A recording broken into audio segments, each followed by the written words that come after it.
أعوذ بالله من الشيطان الرجيم. சபிக்கப்பட்ட ஷைத்தானை விட்டு அல்லாஹ்விடம் நான் பாதுகாப்பு தேடுகின்றேன்.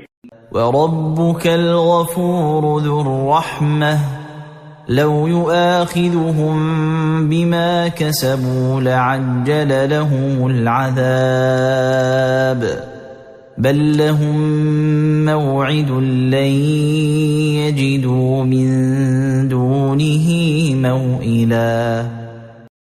இறைவன் பெரும் மன்னிப்பாளனும் கருணையுடையவனுமாயிருக்கின்றான். இவர்கள் சம்பாதித்த தீவினைகளுக்காக இவர்களை அவன் தண்டிக்க நாடியிருந்தால் வேதனையை விரைவில் இவர்களுக்கு அனுப்பி வைத்திருப்பான். ஆனால் இவர்களுக்கென வாக்களிக்கப்பட்ட ஒரு நேரம் இருக்கிறது. அதை விட்டு தப்பி ஓடுவதற்கு எந்த வழியையும் இவர்கள் காண மாட்டார்கள்.